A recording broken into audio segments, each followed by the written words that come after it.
Alô? Boa noite. Tudo bem aí? A escuta? Tá bom? O volume tá bom? Então vamos lá. O tema de hoje é um tema que foi retirado dessa obra Fonte Viva e que de fato são temas sintéticos e ao mesmo tempo profundos.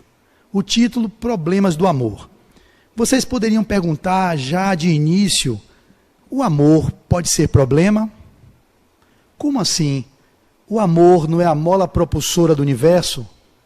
O amor não deveria ser a busca que todos nós no planeta e em qualquer lugar dos multiversos deveríamos estar almejando? E como é que amor pode ter problema? É o título que Emmanuel trouxe, Problemas do Amor. Vem uma análise com relação à própria palavra amor, que é óbvio, quem sou eu para fazer o contraditório com Emmanuel? Pelo amor de Deus. Menos, não é, Flávio? Menos. Mas é verdade que como o próprio termo perdão, que foi uma temática que eu fiz uma palestra semana passada, que a conversa no André Luiz, que era a roda de conversa, devemos perdoar ao próximo. E Deus perdoa? Essa pergunta, e Deus perdoa, eu disse na conversa que tem duas formas de interpretar. Primeiro, Deus perdoa e Deus não perdoa. E eu vou lhe mostrar por quê. Deus perdoa se formos no sentido, o sentido etimológico da palavra perdão, que vem do latim perdonare. Perdonare significa doar por inteiro. Como perfurar significa furar por inteiro. Como percorrer, fazer o percurso por inteiro. Como pernoitar significa passar a noite inteira. Então, perdão vem de perdonare, que significa doar por inteiro. Se a palavra perdão, no sentido etimológico, no sentido semântico, significa doar por inteiro, Deus perdoa. Porque Ele é a expressão da abundância e de amor incondicional. Então, o termo perdão, na perspectiva do significado, Deus perdoa. Mas no sentido que nós entendemos sobre o perdão, Deus não perdoa ninguém, porque Deus ama. E no perdão que entendemos, quantas vezes deveria perdoar o meu próximo, se não 7 vezes, Senhor? Pedro perguntou a Jesus. Jesus disse, não, Pedro, não 7 vezes, mas 70 vezes 7 vezes. Então, perdão incondicional, ou seja, você não se magoar nunca, não se melindrar nunca para não ter que perdoar, mas sim melindrando, que nós nos melindramos, nós nos magoamos, nós somos muito susceptíveis àquilo que nos dizem, o ego não se permite ser contraditado nem contrariado. A gente tem que fazer um trabalho hercúleo, que é de perdoar o outro aquilo que ele nos faz, que nos machuca, que nos magoa. Mas Deus, nesse sentido, Ele não perdoa ninguém, porque Ele não se magoa nunca. Essa mesma perspectiva para o tema de hoje, eu vou trazer a definição do amor no sentido que nós no Brasil entendemos. Problemas do amor. Ele se torna problema quando definimos amor no que é dito popularmente. No Brasil, amor vai desde fazer sexo com alguém até o nível do amor incondicional. A palavra amor. Porém, os gregos trouxeram uma definição mais ampliada sobre o termo amor, estratificando em várias definições. O amor, quando eu falo eu te amo, o que é que eu estou falando quando eu digo eu te amo? Eu te porneio? Ou eu te porneia? Que vem dos termos gregos, amor porneia, amor eros, amor filia, amor estorage, amor ágape. Qual é o amor que eu digo quando eu digo eu te amo? O que é que Emmanuel fala quando ele diz problemas do amor? Então, no sentido amplo da palavra amor, que nós podemos estratificar nas definições gregas, a gente pode realmente ter muito problema. Quando eu digo que eu amo o outro, mas eu tenho um amor posse pelo outro, que é o amor que quer submeter o outro. Isso não é amor, no sentido amplo da palavra amor. Mas no sentido estratificado quando eu digo eu te amo, eu te desejo, é o amor erótico, é o eros, e que é necessário. Mas eu posso também dizer eu te amo, E esse amor que eu digo seja o amor filia, o amor amizade. Mas também eu posso dizer o amor storage, ou storage, que é o amor familiar, de pais e filhos.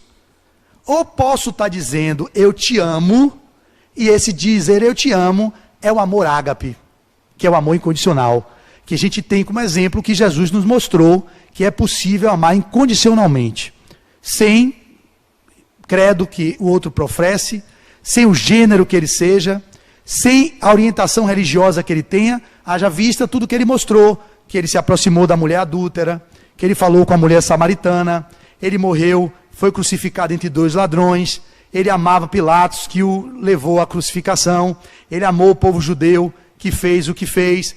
Então todo o movimento do Cristo, que é o homem crístico, que foi o divino manifesto na experiência do humano, demonstrou que é possível amar incondicionalmente. Ele foi o exemplo maior do amor incondicional. Então essa premissa, essa introdução, é para que a gente entenda que quando Emmanuel fala problemas do amor, a gente está entendendo que são as gradações do que de fato não é amor. No que está nos evangelhos, quando Paulo faz na sua carta aos Coríntios, mesmo que eu ame, mesmo que eu fale todas as línguas dos anjos, domine todas as línguas, tenha todas as posses, sem amor eu nada serei. Esse amor fala muito mais desse amor incondicional, mas é óbvio que no nível evolutivo que nos encontramos, muito raramente vamos encontrar alguém que tem esse amor incondicional, que é a proposta do amar incondicionalmente ao nosso semelhante, amar incondicionalmente a Deus e amar incondicionalmente a nós mesmos, apesar dos delitos que praticamos, apesar dos equívocos que cometemos, apesar das transgressões que fazemos. É o amor que é o perdão, que é a manifestação do doar por inteiro, independentemente do que o outro faça ou do que o outro seja. Então, no sentido desse amor, não caberia problema, porque nunca teria problema em amar desse jeito. O problema está nos níveis de amor que ele vai mostrar e de que, nesse caso, Emmanuel tem razão.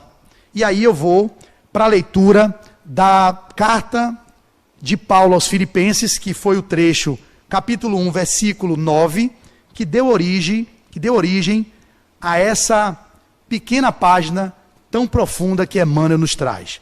Problemas do amor, capítulo 91.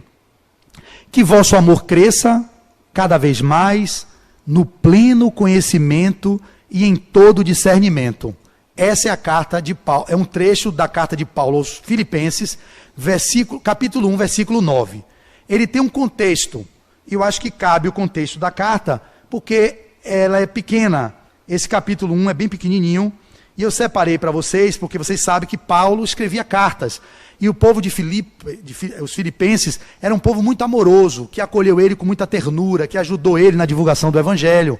Paulo foi muito criticado, não era aberto e nem permitido publicamente falar sobre o Evangelho, que contrariava os interesses dos judeus e de todo aquele povo romano, o povo pagão. Então ele teve que ter várias movimentações de acolhimento em casas de pessoas, e os filipenses foi um povo muito amoroso com ele. Então essa carta começa assim: Paulo e Timóteo, é dito que os dois assinaram essa carta, servos de Cristo Jesus, a todos os santos em Cristo Jesus em Filipos, a par dos seus pastores e diáconos, a graça e a paz vos sejam dadas por Deus, nosso Pai, e pelo Senhor Jesus Cristo. Então começa assim: agradecimento e intercessão. Olha o versículo de onde surge, para vocês compreenderem o que Emmanuel tira desse versículo, mas para não deixar descontextualizado, eu prefiro contextualizar, já que o capítulo dessa parte é bem pequena.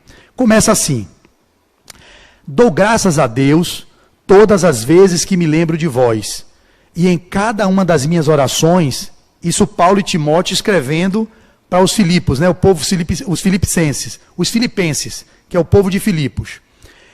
Dou graças a Deus todas as vezes que me lembro de vós, e em cada uma das minhas orações rogo sempre por todos vós, cheio de alegria pelo interesse que vos mereceu o Evangelho de Cristo, desde o primeiro dia até agora.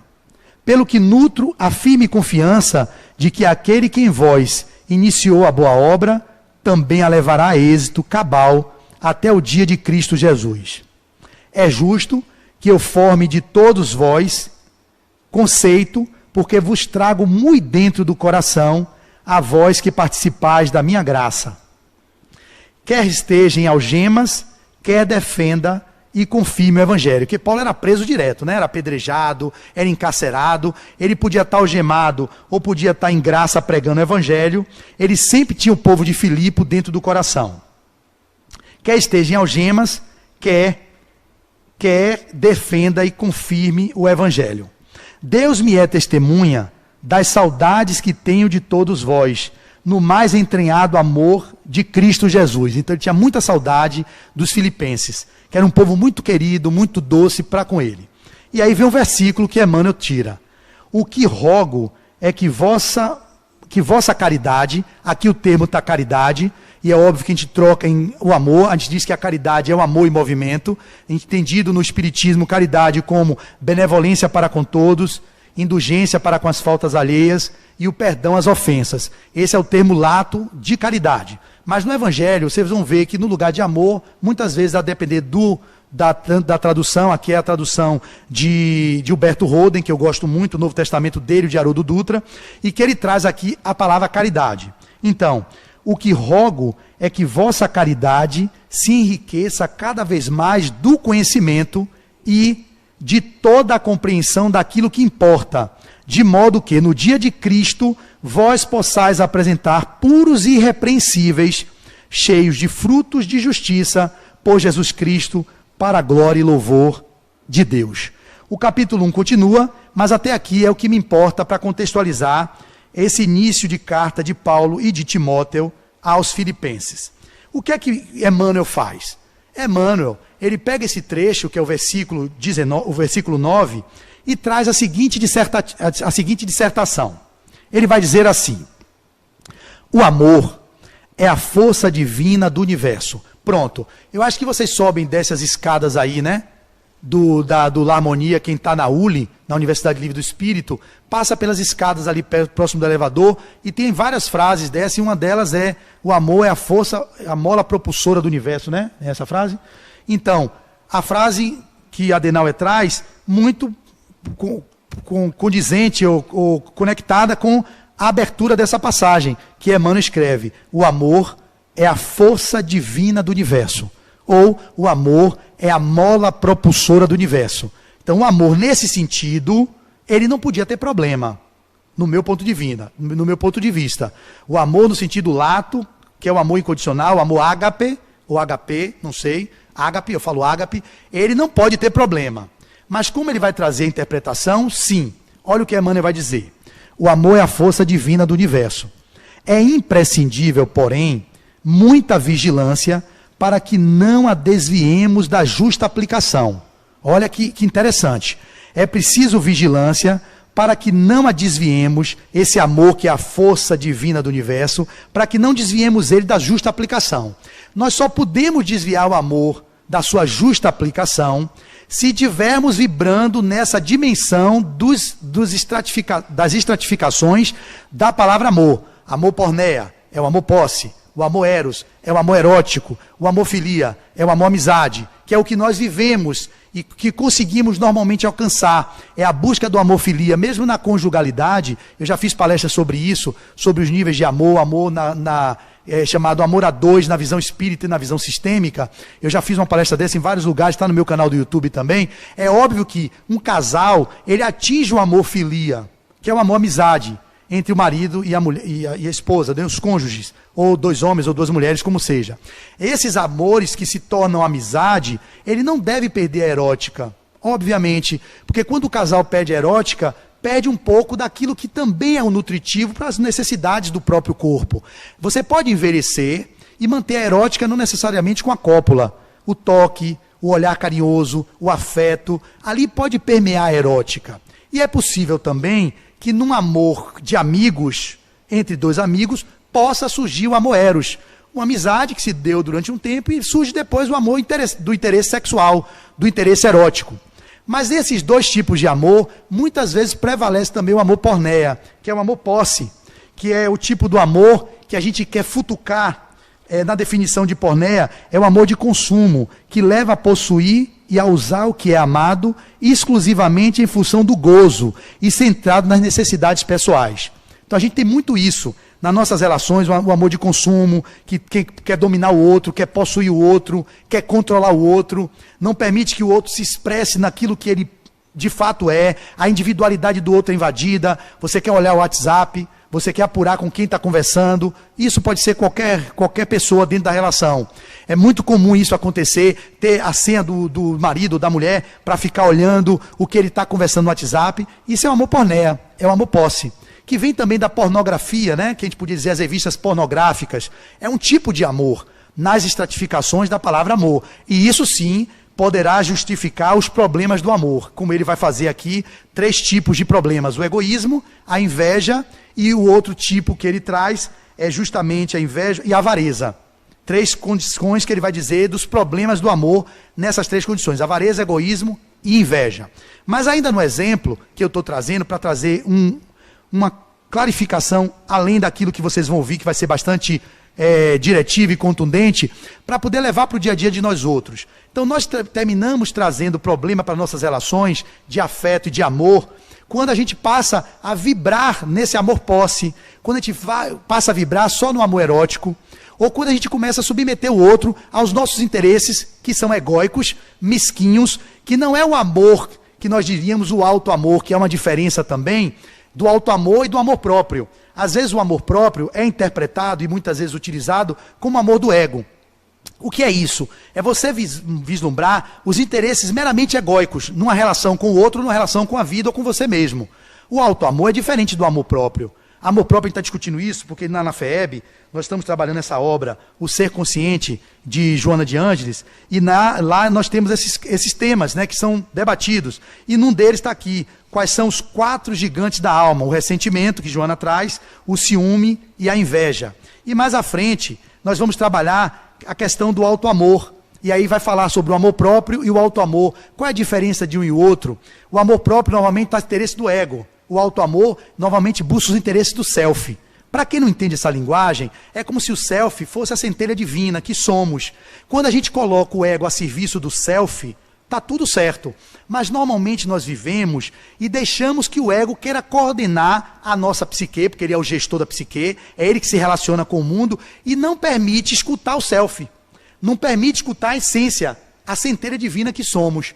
Quando esse diálogo não se estabelece, que é esse eixo ego-self, que deve estar harmonicamente e a serviço da vida, da nossa proposta de servir, de amar, de estar no mundo, nós descompensamos e vivemos as chamadas máscaras do ego, as representações sociais, o verniz social, a necessidade do perfeccionismo, o puritanismo e as várias outras formas de nos relacionarmos com o mundo para nesse lugar sermos aceitos, sermos amados e nos sentirmos pertencentes. Então, aí que começa a ter problemas o amor. Mas como eu abri minha exposição e quem chegou depois pode não estar entendendo, amor no sentido que deveria ser, do que diz o Evangelho, do amor incondicional, nunca poderia ser problema, na minha perspectiva. Ele é por essas movimentações de denominações do amor quando nós utilizamos. Eu te amo, eu te porneio, eu te possuo, eu te erótico, eu te desejo, eu te filio, ou seja, uma amizade, ou eu te amo incondicionalmente. O ágape é muito incomum. Em alguns momentos nós temos o amor ágape, que na definição grega do amor ágape seria o amor divino, o amor doação, o amor que se rejubila em ofertar sem necessidade de troca. É o amor plenitude. Poucas as pessoas têm esse amor, que não espera nada em troca. Eu ontem atendi um paciente, é bom ilustrar com os casos clínicos que a gente tem, porque falam realmente dos temas de uma forma muito mais direta a vocês. E esse paciente, que está vendo um quadro depressivo, ele disse que ele ama de uma forma que é incondicional, ou no sentido de se entrega muito às pessoas. Eu digo, sim, e daí? Que bom que você ama desse jeito, mas Flávio, eu não suporto. Mas as pessoas às vezes não devolvem. Eu digo, peraí. Aí eu fico vendo o grau de maturidade psicológica, né? Um cara de idade, com a idade já bem avançada, e com essa leitura da vida. Eu disse, amigo, então isso não é amor. não é um amor que entrega sem esperar em troca. É um amor interesse, é um amor de troca, que é o nível que nós nos encontramos. Eu não estou justificando que eu também não faça isso. É óbvio que o grau de evolução que nos encontramos, a gente ainda espera dar e receber. E é muito melhor quando você ama alguém e alguém retribui com afeto, com gratidão. Óbvio que é o ideal. Mas a fala dele era como se fosse assim: eu espero que eu esteja dando e as pessoas me devolvam. Elas não me devolvem. Às vezes devolve com ingratidão, às vezes devolve com traição. Então você está fixado, e ele tem depressão, num movimento que não é de amar desinteressadamente, que seria a nossa proposta. O amor desinteressado, o amor que não precisa de nada em troca. Eu não estou lá. Se alguém estiver, me avise. Ele também não está. Só que ele se martiriza porque ele está por trás, normalmente, das pessoas que deprimem. É muito comum uma pessoa orgulhosa, uma pessoa rebelde, uma pessoa que não é resiliente às coisas da vida, ela não aceita a vida como está. E há uma frase que também define muito bem isso: como eu não tenho uma vida que eu quero, eu não aceito a vida que eu tenho. Isso é uma frase muito comum que a gente usa nas nossas falas, porque representa muito bem quando a gente vai para o menos, quando a gente vai para essa pulsão de morte. A pulsão de Eros é a pulsão da vida. A pulsão de Thanatos é a pulsão de morte. Quando nós vamos para uma depressão, para um processo de ensimesmamento, de fechamento, que não é saber viver a tristeza de uma forma elaborada, de cultivar e trazer aquilo como uma forma de potencializar a pessoa, a gente fica nesse lugar da queixa, da vitimização. Ah, porque eu amo as pessoas e as pessoas não me devolvem. Eu digo, claro, você não pode esperar do outro que ele lhe dê aquilo que ele não tem para lhe dar. Ele só pode lhe dar o que ele tem. Se você tem esse amor, que está dizendo aí que ama, dê e não espere nada em troca. Mas se você está dando para esperar em troca, você está muito propício a se decepcionar. Porque o outro passa a lhe controlar. Você não está fazendo um movimento que é seu, que é genuíno, que é algo que você brotou da sua alma. É um amor que ama pelo simples prazer de amar. Como Pedro, ou como Jesus amou a Pedro, independente de ele o negar. Como Pedro amou a Judas, independente de ele o trair com um beijo no rosto. E assim como ele fez com todos os seus apóstolos. Ele amava incondicionalmente, sabendo as mazelas, as inabilidades, as más inclinações que cada um daqueles que ele amava tinha. E nem por isso ele julgava. E assim fez também com Saulo. Amou Saulo incondicionalmente, mesmo sendo perseguido, como Saulo perseguia os cristãos, mas ele via em Saulo o potencial do amor divino, o potencial do amor crístico, que é justamente Saulo, que vai se transformar em Paulo e vai trazer a carta aos Coríntios com aquela máxima: ainda que eu falasse a língua dos homens e falasse a língua dos anjos, sem amor eu nada seria. Essa música que Renato Russo traz, baseada também numa carta de Camões, se eu não me engano, mas está lá em Saulo, em Paulo, na carta dele aos Coríntios. Então, sem esse amor, nós nada seríamos. Mas esse amor não é forçado externamente. Esse amor não é forjado com essas máscaras que nós utilizamos, desse amor piegas, que não é verdadeiramente um amor desinteressado. Como o exemplo desse meu paciente. Ele quer amar, mas ele quer em troca o amor. E quando não tem, ele fica aborrecido. Ele ficou injuriado. Ele ficou se sentindo maltratado, injustiçado. Então tem que olhar para ele. Que lugar é esse que eu me encontro? Que é óbvio que eu não estou dizendo que ele não queira trazer de volta, mas não pode ser a justificativa. Eu estou dando, Flávio, e não tenho, não. Você tem que dar, se você tem que avisar. Então, outro, olha, eu estou lhe dando, mas eu preciso receber. Você não está me dando nada em troca. Se você parar de me dar, eu vou cortar. E aí você está estabelecendo uma relação de troca, de permuta, e que está tudo certo. Mas você faz um amor por outro. Eu amo a ela, fica um cacófato, né? Eu a amo. E de repente, eu fico esperando que ela me ame. E ela está vivendo a vida dela, tocando a vida dela. Tocando, eu digo, poxa, ela não fala nada para mim, ela não me dá nem um carinhozinho, um cafuné, e eu dando coisa, eu amando, eu servindo, ajudando. E ela não tem como saber que eu estou fazendo aquilo porque eu estou precisando que ela me devolva. Se ela não está nesse nível de consciência, a gente tem que respeitar o outro. E se eu preciso disso, eu posso tomar o amor do outro. Digo, olha, como tem também um outro autor que fala das 5 linguagens do amor, Gary Chapman, as 5 linguagens do amor, que ele vai trazer, que é o amor daquela linguagem do presente. Tem gente que ama dando presente. Tem gente que a linguagem do amor é toque. Tem gente que a linguagem do amor é tempo de qualidade do lado do outro. Tem gente que a linguagem do amor, acho que está aqui nesse livro também, tem gente que a outra linguagem do amor, se eu achar aqui agora, é palavras de afirmação. Tem gente que a linguagem do amor é atos de serviço. esse autor traz 5 linguagens do amor. Ou seja, palavras de afirmação, que é assim, eu faço algo pelo outro e digo assim, ou melhor, a pessoa que é movida por essa linguagem precisa de um reforço positivo. Pô, Flávio, gostei muito desse trabalho que você fez. Você escreveu um livro maravilhoso. Poxa, você botou aquele suco de laranja, ficou uma delícia. Palavras de afirmação. Tem gente que a linguagem dela é essa. As palavras de afirmação reforçam o grau de amor que ele pode trazer. Tem outros que é tempo de qualidade, que é o meu. Aqui no final desse livro de Gary Chapman tem um teste. O meu deu primeira linguagem do amor, tempo de qualidade. Segunda linguagem, toque. É o que eu mais preciso. Toque é uma forma de linguagem do amor, é o afeto e o tempo de qualidade. A minha esposa já é outro. O dela é atos de serviço, que o meu é 0. Essa linguagem do amor, minha ato de serviço, o que é ato de serviço? É chegar em casa, lavar os pratos, fazer uma grama, botar os cachorros para fazer xixi, cocô, é pegar e subir numa laje, bater uma laje, ou trocar uma telha, fazer uma reforma no tanque. Eu não sou esse tipo de homem. Não consigo me ver, não consigo ir no mercado. Eu vi um dia a Adenal falar que não sabe diferenciar um coentro de hortelã. É tipo nesse nível aí, né? Imagine a Adenal, é um cara que é um produtor de conhecimento intelectual que fica ali. Tem outras linguagens que fala dele, mas mande ele para a cozinha fazer mercado, não vai. Não é a linguagem dele. Então, me pedir para fazer isso, eu posso me esforçar para falar a mesma linguagem dela em alguns momentos, só que tem um problema. Quando eu me esforço para fazer a linguagem dela, não tem uma palavra de afirmação, o reforço positivo, eu me acabo de fazer diferente. Vou fazer tempo de atos de serviço, que é a linguagem de minha esposa. Eu vou lá, lavo os pratos todos, eu quero reforço. Uma das linguagens minhas também é a palavra de afirmação. Lavo o negócio, amor, botei o cachorro para mijar e para fazer o caminho na quadra, beleza? Aí eu botei a cama, forrei naquele dia que eu não forro cama, eu acho um trabalho desnecessário, eu vou dormir na cama de noite, para que forrar de manhã se eu vou desarrumar de noite? Então, eu já levanto, deixo desarrumado. Aí naquele dia eu movi uma energia de atos de serviço, que é o que ela gosta, só que para ela aquilo é o normal. Então não tem um reforço positivo. Poxa, meu amor, muito bem, que lindo, você lavou os pratos, você botou o cachorro para andar. Não fala nada. Como eu não sou ato de serviço, eu digo, eu não tenho uma troca da palavra de afirmação, eu faço por interesse, como meu paciente que dá, mas quer em troca a contrapartida, eu também. Eu não fiz aquilo que eu sou bonzinho, eu fiz aquilo que eu estou no esforço de domar esse lado meu, que não gosta de fazer ato de serviço nenhum, não gosto mesmo, e eu vou e faço, mas eu quero um reforço, quero um tapa nas costas. Eu, amor, que legal, você não faz nada.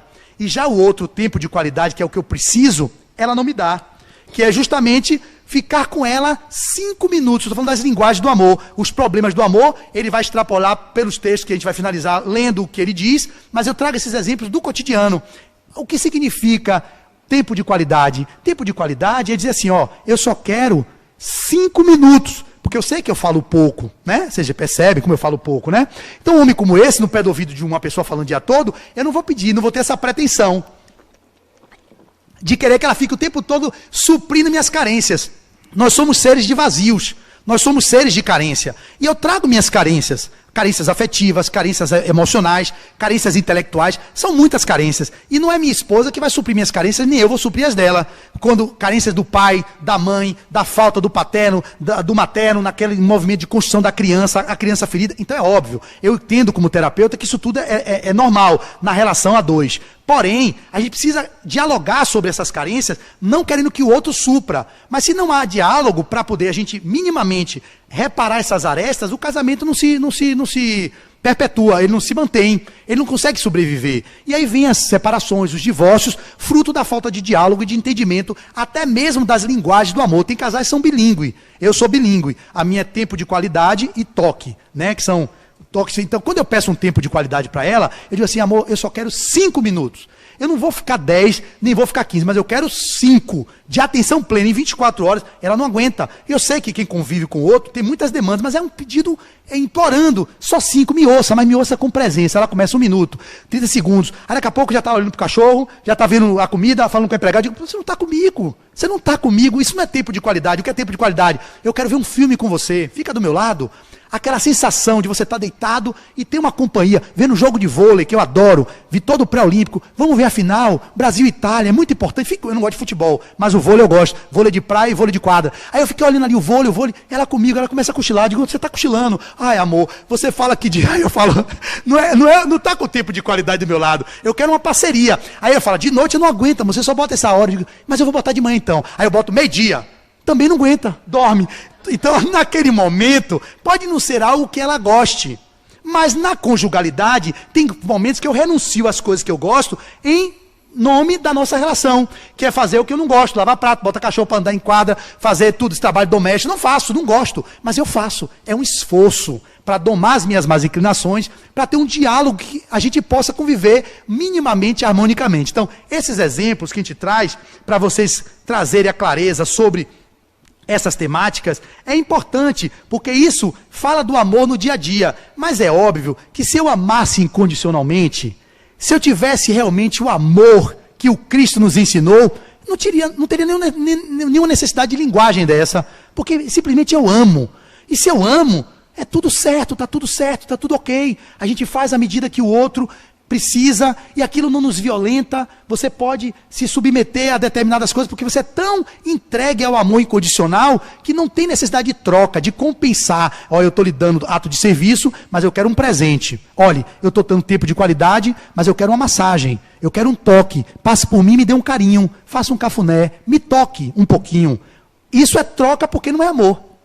É algo que não existe. A gente vai dizer até que nos relacionamentos afetivos, né, a gente sabe que ali são formas de aparar arestas. A gente está ali num movimento de construção para melhorarmos-nos enquanto pessoas, porque é na conjugalidade que ali o amor realmente pode se expressar. Porque a gente faz um apaixonamento, nós nos apaixonamos pelo outro, e naquele grau de apaixonamento a gente cega em relação ao outro. A gente não vê aquelas inabilidades que o outro tem. E qual é o melhor antídoto para o apaixonamento? O casamento, porque no casamento você se encontra com outro desnudo diante de você. Ele vai mostrar as tendências, as inabilidades, e você começa a ver que aquele pavão que mostrou uma cauda linda, não é verdadeiramente um pavão, tem um pé horrível. Já viu o pé do pavão?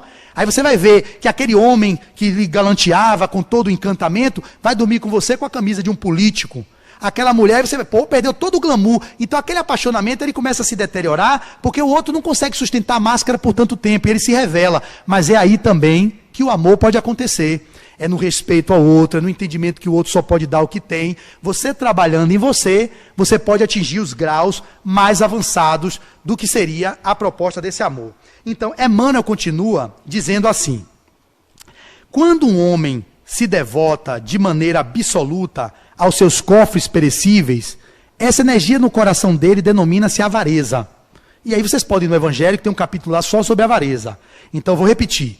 Quando o homem se devota de maneira absoluta aos seus cofres perecíveis, essa energia no coração dele denomina-se avareza. Quando se atormenta de modo exclusivo pela defesa do que possui, julgando-se o centro da vida no lugar em que se encontra, essa mesma força converte-se nele em egoísmo. Quando só vê motivos para louvar o que representa, o que sente, o que faz, com um manifesto desrespeito pelos valores alheios, o sentimento que predomina em sua órbita chama-se inveja. Então, Emmanuel está dizendo que esses são os problemas do amor. Esse amor que é possessivo e que, ao invés de fazer o movimento chamado de economia, que muitos econômicos dizem assim, eu sou econômico, na verdade é avarento. E às vezes muitas pessoas que são gentis e que são pródigas, na verdade são perdulários. Então tem controvérsias nas denominações que nós nos impomos. Mas Emmanuel está trazendo isso. Quando você está muito aprisionado com a devoção extrema e absoluta a seus cofres, isso se chama avareza. É óbvio que quando você, pela defesa do que possui, julga-se o centro da vida, no lugar que se encontra, essa mesma força converte-se em egoísmo. Óbvio, é o amor. O que é egoísmo? A doença do ego. Eu definiria até os outros termos como tudo egoísmo. A avareza é uma expressão do egoísmo. Você quer tantas coisas para você, você só pensa em você, que você fica preso e avaro no sentido dos bens que você consegue juntar. Tem uma passagem do Evangelho que diz isso, né? Que hoje você não sabe que passará uma ventania e derrubará seus celeiros, porque está juntando, né, tantos grãos para deixar para os descendentes. Você não sabe que nem hoje à noite você pode ser retirado do corpo. Então o avaro, ele vai justificar das mais variadas formas que faz aquilo por uma necessidade de proteção, uma necessidade de ser econômico, uma necessidade de ser cauteloso, com os desdobramentos do que vem no futuro, e na verdade está justificando o grau de avareza que ele tem, e que no fundo, quem é avaro é egoísta. A mesma coisa o invejoso, que ele traz os 3 exemplos, egoísmo, avareza e inveja. O que sente e o que faz com manifesto desrespeito pelos valores alheios, o sentimento que predomina em seu óbito é a inveja. Então, é aquela pessoa que está aqui compra seu carro. Eu fiz uma palestra sobre inveja há uma semana ou duas e falei também sobre o egoísmo. Uma foi o egoísmo, a outra foi a inveja. E hoje, nesse tema, os problemas do amor me trazem a inveja, e me trazem a avareza, e me trazem o egoísmo. Então está muito claro na minha mente, para a gente ir encaminhando para o fechamento da nossa exposição. Então, quando a pessoa tem um carro que ela comprou por um motivo específico. Só que sua vizinha comprou um outro carro. Só que o carro que ela comprou foi muito melhor do que o seu. Foi um carro que era o top das galáxias. E que você desejava muito ter aquele, só que seu dinheiro não tinha como alcançar aquilo que você desejava. Aí você, para desqualificar o outro, o que é que você fala? Ah, ele comprou esse carro porque você não sabe. Ali desvia dinheiro da merenda escolar. Ele está na secretaria, está macumunado com um grupo aí de bandido. Você começa a desqualificar o outro porque você não pode ter o bem que o outro conseguiu alcançar. Isso é inveja. Quando você trabalha a entrega, o amor altruístico, você fica regozijado com o crescimento que o outro pode ter. E não se sentindo contrariado porque não pode ter o que o outro teve. Isso são as formas de egoísmo expressos nas suas várias matizes, nas suas várias expressões. E por que isso? Porque eu me atenho ao egoísmo para ir finalizando nosso trabalho. Lá no Livro dos Espíritos, na questão 913, é muito claro quando a espiritualidade, quando Kardec pergunta aos espíritos, onde está a base de todos os vícios ou de todos os males? E aí os espíritos respondem, vide o egoísmo, é nele que está a base de todas as nossas inabilidades, as nossas mazelas. A gente vive o que vive por sermos egoístas. E tudo bem, nós somos egoístas porque nós estamos num grau de evolução, que é tido como grau de segundo grau evolutivo, mundos de provas e expiações. Está lá no Evangelho segundo o Espiritismo, no capítulo 3, pluralidade dos mundos habitados. O que caracteriza um mundo de provas e expiações? Vocês sabem? Sabem? Primeiro nível, mundos primitivos, onde há ignorância total, há insciência. Mundo de provas e expiações, segundo degrau, é provas e expiações. Predomina o quê? O mal. Está no Evangelho. E predomina o mal e ainda diz mais. Aqui é um sítio malsão, é um presídio. Quem é que está em presídio? Delinquente. Quem é que está? É um subúrbio, nas periferias. Ele fala isso no Evangelho. É um subúrbio, um sítio malsão, um presídio e também uma escola. Nós estamos num aprendizado, num mundo de provas e expiações, onde predomina o mal. Então é óbvio que nós não temos estrutura para querer dizer que somos altruístas, que somos caridosos. Nós estamos caminhando para isso. E qual é o problema disso? É que nesse movimento da cultura que nós somos formados, judaico-cristã, que acredita que a vida começa na concepção e termina na morte, e que depois disso tem um céu, tem um inferno, a luta nossa pelo Deus antropomórfico que nós entendemos, que é um Deus que castiga, que julga, que condena, nós somos criados nessa estrutura psíquica. Haja vista as guerras que estamos tendo agora entre nossos irmãos, que é todo mundo monoteísta, acredita no único Deus. Os judeus são monoteístas. O povo palestino também é monoteísta. O Islã é monoteísta. Todos acreditam num Deus que é um Deus de amor. E as bases dessas religiões são lindas. Nós é que interpretamos de formas equivocadas e nos destruímos. E fazemos as guerras santas, as guerras fratricidas, por um pedaço de terra, por um Estado que precisa ser legitimado, por um outro que não quer, a capital Jerusalém, que tem que ser Tel Aviv. Essa confusão que a gente vive é pelo nosso grau de egoísmo. É o grau de primarismo em que nós humanos estamos e nos encontramos. O problema não é isso. O problema é achar que estamos bons, que já somos generosos, que já somos pessoas altruístas. Não, nós somos egoístas em processo de domar as más inclinações para nos tornarmos pessoas altruístas, nos tornarmos pessoas mais gentis, pessoas mais fraternas, pessoas mais solidárias. O que a gente vive é uma verdadeira máscara social e, portanto, nos distanciando do que a gente verdadeiramente está, nós terminamos vivendo uma sociedade de hipocrisia. E aí, por isso que surgem essas nossas tantas atrocidades que vemos no mundo hoje. É porque impera o egoísmo. E qual seria, então, o antídoto para o egoísmo? Porque o egoísmo é a doença do ego. Qual seria o antídoto para o egoísmo? Qual seria a senhora que está aí, nesse movimento de liberação, de energia para a gente? Qual seria o antídoto para o egoísmo? Vocês sabem? Qual é o antídoto para o egoísmo? Alguém mais? O antídoto para o egoísmo é o altruísmo? Não. Ninguém se torna altruísta por uma mudança comportamental. O antídoto para o egoísmo, e para a gente poder amar incondicionalmente, não ter mais problemas do amor, é o autodescobrimento. Questão 919 do Livro dos Espíritos. Que lá a resposta ontológica é: um sábio da antiguidade vô-lo disse, conhece-se a ti mesmo. Conhecendo a vocês mesmos, vocês se entenderão pessoas humanas comuns e perfectíveis, caminhando no seu processo de autodeterminação, para chegarmos no estado onde estaremos capazes de amarmos incondicionalmente e não vivermos mais nenhum problema do amor. Esse espaço, portanto, requer introspecção, requer olhar para dentro, requer silêncio, o que normalmente a nossa sociedade não faz. A gente acorda pulando da cama para resolver problemas do dia a dia. E a gente já vai para a cama, deitando e dormindo, que nem uma oração de conexão ou de silêncio para ouvir Deus, que está dentro de cada um de vós, vocês não têm tempo para fazer. E eu me incluo muitas vezes nisso também. Então não há como mudar essa lógica egoísta da sociedade, a avareza que muitos de nós vivemos, ou vivermos esse tipo de inveja que a sociedade impera, se a gente não começar a exercitar o movimento altruístico de nossos corações. E Emmanuel vai finalizar dizendo, ele termina o capítulo finalizando assim: Paulo, escrevendo à amorosa comunidade filipense, formula indicação de elevado alcance. Assegura que o amor deve crescer cada vez mais no conhecimento e no discernimento, a fim de que o aprendiz possa aprovar as coisas que são excelentes. O que é que ele quer dizer aqui? Não há como crescermos só intelectualmente. São duas asas, a asa do intelecto e a asa da moral. O que é a moral? A regra do bem viver. Existe o mal? Não. Está na codificação. O mal não existe. O mal é a ausência do bem. Existe frio? Não. O frio é a ausência do calor. Existe escuridão? Não. A escuridão é a ausência da luz. Então não existe escuridão, não existe o mal e não existe o frio. O que existe é a ausência do bem. Então, como a moral é uma das regras do bem viver, nós temos que trabalhar também essa regra. Não ficar preso apenas no movimento do crescimento da hipertrofia do intelecto. Então, Emmanuel vai dizer, o amor, Paulo vai dizer, o amor deve crescer cada vez mais no conhecimento e no discernimento, a fim de que o aprendiz possa aprovar as coisas que são excelentes. E aí ele termina, instruamo-nos, pois, para conhecer. É preciso se instruir. E é importante, instruí-vos, amai-vos e instruí-vos, está também na codificação. Instruamo-nos, pois, para conhecer. Eduquemo-nos para discernir.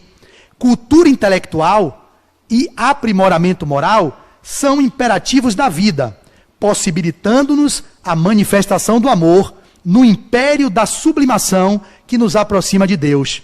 Atendamos ao conselho apostólico e cresçamos em valores espirituais para a eternidade, porque muitas vezes o nosso amor é simplesmente querer, e tão somente com o querer é possível desfigurar impensadamente os mais belos quadros da vida.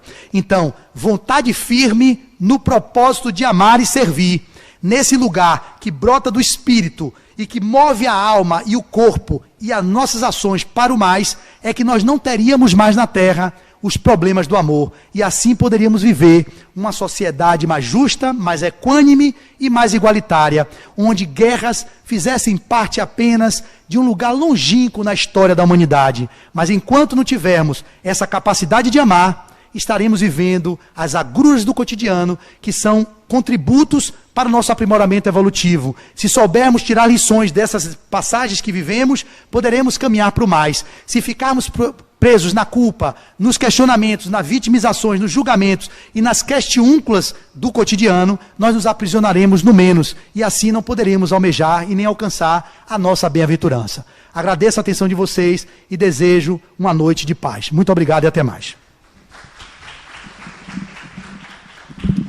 Nós também agradecemos, Flávio Neri, pela mensagem aqui trazida, que serão muito úteis para as nossas reflexões.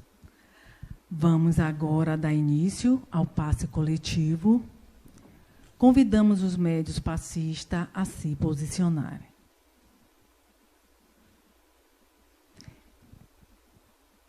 Em silêncio, vamos agradecer à equipe dos trabalhadores aqui presente, aos amigos espirituais desta casa e ao Mestre e amigo Jesus, que nos inspira a ser cada dia melhor.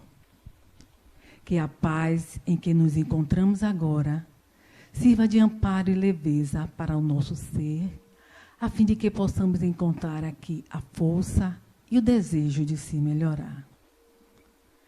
que a luz que nos ilumina neste momento seja também para que possamos encontrar em nós mesmos nossa própria luz.